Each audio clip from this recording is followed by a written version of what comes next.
నమస్కారం టీవీ 49 న్యూస్కు స్వాగతం. సిరివెల్లలో స్థానిక ఉర్దూ బాలుర పాఠశాల యందు జిల్లా వైద్య ఆరోగ్య శాఖ అధికారి డాక్టర్ వెంకటరమణ ఆదేశాల మేరకు ప్రపంచ గ్లకోమా వారోత్సవాల సందర్భంగా డాక్టర్ దివ్య ఆధ్వర్యంలో అవగాహన కార్యక్రమం నిర్వహించారు. భారతదేశ వ్యాప్తంగా గ్లకోమా వ్యాధి వారోత్సవాలు మార్చి 10వ తేదీ నుండి 16వ తేదీ వరకు జిల్లాల అంధత్వ నివారణ సంఘం ఆధ్వర్యంలో నిర్వహిస్తారని, కంటి దృష్టిని క్రమంగా నిశ్శబ్దం క్షీణింపజేస్తూ క్రమంగా అంధత్వం కలిగించే వ్యాధిని గ్లకోమా వ్యాధి అంటారని దివ్య పేర్కొన్నారు. ఈ సందర్భంగా జిల్లా అంధత్వ నివారణ సంఘం కంటి వైద్య అధికారి జి కృష్ణమోహన్ రెడ్డి మాట్లాడుతూ, కంటి శుక్లాల తర్వాత అత్యంత ప్రమాదకరమైన అంధత్వం కలిగించే కంటి వ్యాధి గ్లకోమా. కంటిలో ఇంట్రాక్చువల్ ప్రెజర్ అనగా నీటి ఒత్తిడి పెరగడం వలన కంటిలో నరాలు నలిగి దెబ్బతిని క్రమంగా అంధత్వం కలిగించే వ్యాధిని గ్లకోమా లేదా నీటి కాసులని అంటారు. ప్రపంచవ్యాప్తంగా 80 మిలియన్ల పైన గ్లకోమా వ్యాధిగ్రస్తులు ఉన్నారు. దాదాపు 80 లక్షల మంది అంధత్వం కలిగి ఉన్నారు. భారతదేశంలో దాదాపు 12 మిలియన్ల పైన గ్లకోమా వ్యాధి బాధపడుతున్నారు. గ్లకోమా వ్యాధి దాదాపు 40 సంవత్సరములు పైబడిన వారికి వస్తుంది. దృష్టి లోపం ఏర్పడిన వెంటనే కంటి వైద్య చికిత్సలు చేయించుకుని గ్లకోమా వ్యాధి రాకుండా నివారించవచ్చునని తెలిపారు. 523 మందికి ఓపీ విభాగంలో సేవలు అందించామని తెలిపారు. జగనన్న ఆరోగ్య సురక్ష వైద్య శిబిరంలో 3 స్పెషలిస్ట్ డాక్టర్లు, కంటి వైద్య అధికారి పాల్గొని సేవలు అందించారని సిహెచ్ఓ రామ్మోహన్ రెడ్డి తెలిపారు. మరియు 142 మంది ల్యాబొరేటరీ ఫార్మసీ సేవలు పొందారు. ఈ కార్యక్రమంలో వైస్ ప్రెసిడెంట్ ఇంతియాజ్ మరియు ZP vice president panchayat secretary Vijayakanth మరియు ఆరిఫ్, సచివాలయ సిబ్బంది, ఆరోగ్య సిబ్బంది, సచివాలయ సిబ్బంది, ఆశా కార్యకర్తలు పాల్గొన్నారు. ఈ నీటి శుక్లం వల్ల ఇండియాలో most common cause of blindness అంటే కంటి చూపు పోవడానికి most common cause of blindness వచ్చేసి నీటి శుక్లం వల్లే చాలా మందికి కంటి చూపు కోల్పోతున్నారు. అందువల్ల ప్రతి సంవత్సరం మనం మార్చ్ 10th నుంచి 16 దాకా ఫస్ట్ వీక్లో కానీ గ్లకోమా వారోత్సవాలను మనం నిర్వహించడం జరుగుతుంది అన్నమాట. మొత్తం వరల్డ్ వైడ్ నిర్వహించడం జరుగుతుంది. ఆల్రెడీ వాళ్ళు చెప్పారు కాబట్టి కామన్గా ఏజ్ గ్రూప్ అబో 60 ఇయర్స్ ఉన్న వాళ్ళకి కామన్గా వచ్చే అవకాశాలు ఎక్కువ ఉంటాయి.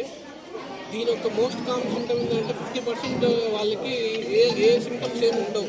50% పీపుల్కి సిమ్టమ్స్ ఏమి ఉండవు. మిగతా 50%కి కళ్ళు ఎర్ర కావడము, ఏదైనా లైట్ ఎక్కువ బ్రైట్నెస్ చూసినప్పుడు దాని చుట్టూ వలయం లాగా కనిపించడము, హెడేక్ సివియర్గా తలనొప్పి రావడము, ఈ సిమ్టమ్స్ కామన్గా వస్తూ ఉంటాయి అన్నమాట. ఇవి వచ్చినప్పుడు మనం వెంటనే మన కంటి డాక్టర్ కానీ లేదా దగ్గరలో మన పిహెచ్సి డాక్టర్ కానీ కన్సల్ట్ అయ్యి మనం చూపించుకుంటే మనం ఏదనేది యాజ్ ఎర్లీ యాజ్ పాసిబుల్ మనం చూపించుకుంటే ఆ బ్లైండ్నెస్ స్టేజ్ దాకా మనం 5 స్టేజ్లో ఉంటుంది గ్లకోమా అనేది. Early stage, moderate stage, advance stage దాకా మనం ట్రీట్ చేయొచ్చు. ఎన్ని స్టేజ్లో మాత్రం మనం ఎన్ని స్టేజ్ బ్లైండ్నెస్ కంప్లీట్ బ్లైండ్నెస్ అయిన తర్వాత మనం ఏం చేయాలి. అందరికీ స్వాగతము. ఈరోజు జగనన్న ఆరోగ్య సురక్ష ఫేజ్ 2లో భాగంగా సిరివెల్ల గ్రామ ప్రజలందరికీ స్పెషలిస్ట్ వైద్యులచే చికిత్స కొరకు ఈ యొక్క క్యాంపు ఏర్పాటు చేయడమైనది. ఆర్థోపెడిక్ డాక్టరు, తర్వాత చిన్నపిల్లల డాక్టరు, తర్వాత ప్రసూతి వైద్య నిపుణులు, డాక్టర్సు, తర్వాత కంటి వైద్య విభాగం అధికారి ఈ యొక్క కార్యక్రమానికి వచ్చేసి వాళ్ళ సేవలను అందిస్తున్నారు. కాబట్టి గ్రామ ప్రజలందరూ ఈ యొక్క మంచి అవకాశాన్ని ఉచితంగా పరీక్షలతో సహా చేయించుకొని చికిత్స చేయించుకొని అవకాశాన్ని ఉపయోగించుకోవడానికి ప్రాథమిక ఆరోగ్య కేంద్రము డాక్టర్ దివ్య, తర్వాత డిఎంహెచ్ఓ డాక్టర్ వెంకటరమణ సార్ గారి తరపున ఈ యొక్క కార్యక్రమం నిర్వహించడం జరుగుతుంది. ఈ కార్యక్రమంలో ముఖ్యంగా ఈరోజు ప్రపంచ దినం అనేది ఈరోజు మనము నిర్వహించడం జరుగుతుంది. ప్రతి సంవత్సరం ఆనవాయితీగా మార్చి నెలలో ఒక వారం రోజులు ఈ యొక్క కార్యక్రమాన్ని మనము నిర్వహించడం జరుగుతుంది. ఈ కార్యక్రమంలో ఈ నీటి శుక్లం అనేది ఎవరికి వస్తుంది, ఏ వయసులో వస్తుంది, వచ్చిన తర్వాత తీసుకోవాల్సిన జాగ్రత్త, చికిత్సలు ఏమిటి, దీని గురించి నివారణోపాయాలు అవగాహన గురించి కంటి వైద్యాధికారి కృష్ణమోహన్ రెడ్డి గారు సవివరంగా వివరిస్తారు. కాబట్టి దీనిపైన జాగ్రత్తలు తీసుకుని మనం దృష్టిలోపము కానీ తర్వాత అంధత్వ నివారణ కానీ మనం ఈ యొక్క కార్యక్రమంలో అవగాహన కల్పించుకొని మనము చికిత్స తీసుకోవడం వలన ఈ యొక్క దృష్టిలోపం నుండి కానీ ఈ యొక్క అంధత్వం నుండి కానీ నివారించడానికి అవకాశం ఉంటుంది. కాబట్టి ఈ యొక్క అవకాశాన్ని మీరు ఉపయోగించుకొని అవగాహన కల్పించుకుంటారని డాక్టర్ కృష్ణమోహన్ రెడ్డి గారిని, మన కంటి వైద్య అధికారి కృష్ణమోహన్ రెడ్డి గారిని అవగాహన కల్పించవలసిందిగా కోరుతున్నాము. దీన్ని కార్నియా అంటాం. నల్లగా ఏముండదు, ఇది ట్రాన్స్పరెంట్ పార్ట్ అన్నమాట. ట్రాన్స్పరెంట్ పార్ట్ అంటే దాంట్లో ఎటువంటి రక్తనాళాలు ఉండవు. ఇదంతా తెల్లటి భాగం చూస్తుంటాం కనుగుడ్డులో, ఆ తెల్లటి భాగం అంతా క్లియర్ అంటారు. దాంట్లో రక్తనాళాలు ఉంటాయి. అందుకే తెల్లటి భాగానికి దెబ్బ తగిలితే ఎంబడే ఎర్రగా ఏర్పడుతుంది. ఇదే నల్లగుడ్డుకు దెబ్బ తగిలింది అనుకో తెల్లగా అయిపోతుంది ఒపాసిటీ. ఈ బాణాలు వేసుకోవడము, తర్వాత రంగులు చల్లుకోవడము, టపాకా కాయడము, తర్వాత ఏదైనా నేలకలు పెట్టి తీసుకోవడము, కళ్ళు దురదగా ఉన్నాయని నలకలు ఉన్నాయని తీస్తూ ఉంటారు. దీనివల్ల నల్లగుడ్డ అనేది దెబ్బతింటుంటుంది. దాన్ని కార్నియల్ అంధత్వం అంటారు. ఈ యొక్క నీటి శుక్లం అనేది ఎలా వస్తుందంటే, ఈ చూశారు కదా, ఈ భాగం తెల్లటి భాగం కనిపిస్తుంది కదా, ఈ తెల్ల భాగానికి లోపల మనకు పిల్లికల్ అంటుంటాం, ఐరిస్ అని ఉంటుంది. దానికి మధ్యలో ఒక ఫ్లూయిడ్ ఉంటుంది, ఒక ద్రవం. ఆ ద్రవము ఎప్పుడైతే పెరుగుతుందో అది మామూలుగా ఈ 15 నుంచి 20 మిల్లీమీటర్స్ ఆఫ్ హెచ్జీ ఉంటుంది. దాన్ని ఒక పరికరంతో కొలుస్తాం. గవర్నమెంట్ హాస్పిటల్లో అవైలబిలిటీ ఉంటుంది.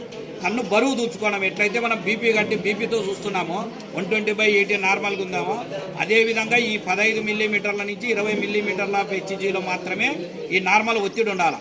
ఎప్పుడైతే ఈ మధ్య భాగంలో ఫ్లూయిడ్ ఒత్తిడి పెరిగినప్పుడు ఎక్కువ తలనొప్పి రావడం, ఒక సైడ్ నొప్పి ఉన్నట్టు ఉండడం, కళ్ళు ఎర్రబడము, తర్వాత గుచ్చుకునేట్టుండి, నలకలు పడినట్టుండి, తర్వాత మనం ఏదైనా ఒక భాగం చూసినప్పుడు చక్కగా కనిపిస్తుంది కానీ సైడ్లు కనపడదు, ఒక గొట్టంలో చూసినట్లే ఉంటుంది, వాంతులు కావడం ఉంటుంది. అటువంటి అప్పుడు ఈ పరీక్ష చేయించుకుంటే మనిషికి గ్లకోమా స్టార్ట్ అవుతుందా లేదనేది తెలుస్తుంది. ఇది ఎందుకంటే సైలెంట్ కిల్లర్ అనమాట. నిశ్శబ్దంగా చూపును దొంగలించే వ్యాధి ఇది, హరించి వేస్తుంది ఇది. సో ఆ పీడనం అనేది పెరగకుండా మనం చూసుకోవాలా. ఈ లక్షణాలు ఉన్నప్పుడు ఎమ్మడే వైద్యులను, కంటి వైద్యులను కలిసి మనం దాన్ని సరైన పద్ధతిలో చికిత్స చేయించుకుంటే మనిషికి కంటి చూపు కూడా ఆరోగ్యవంతంగా మంచి చూపు రావడానికి ఆస్కారం ఉంటుంది. 40 సంవత్సరాలు పైబడిన వాళ్ళకు వస్తుంది. మేము అద్దాలు రాస్తాం. మీరు అద్దాలు రాసినప్పుడు ప్రతి 6 నెలలకు ఒకసారి అద్దాలు అనేది పరీక్ష చేయించుకోవాలా. ఒకటే అద్దాలు ఇచ్చినారని 2 ఏళ్ళు 3 ఏళ్ళు ఆడినప్పుడు ఆ యొక్క పాత అద్దాలు వాడడం వల్ల కూడా కంటిలో ఒత్తిడి పెరుగుతుంది.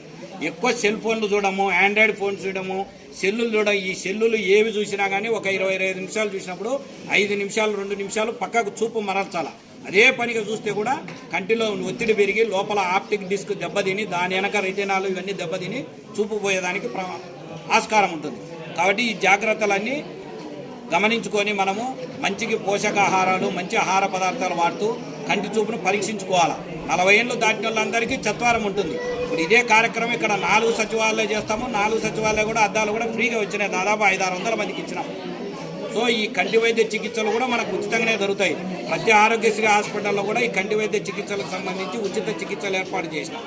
సో ఈ నీటి శుక్ల వారోత్సవాలు కాబట్టి ఇది మార్చి 10 నుంచి 16వ తారీఖు వరకు భారతదేశ వ్యాప్తంగా మొత్తము అవగాహన కల్పిస్తుంటారు ఈ నీటి శుక్లాల గురించి చెప్పి ఈ కంటి జాగ్రత్తలు తీసుకోవడానికి మనం అంతా సహకరించి ప్రజలకు అంధత్వం కలగకుండా, మంచి చూపు దృష్టి లోపాలు ఏర్పడకుండా మనం నివారణ చర్యల గురించి వాళ్ళకి వివరిస్తూ మనం తెలుసుకుంటూ ఈ యొక్క కంటి ఆరోగ్యాన్ని సంరక్షించుకోవాలని కోరుకుంటూ ఈ అవకాశం ఇచ్చిన మీ అందరికీ నా యొక్క అభినందనలు తెలియజేయచ్చు.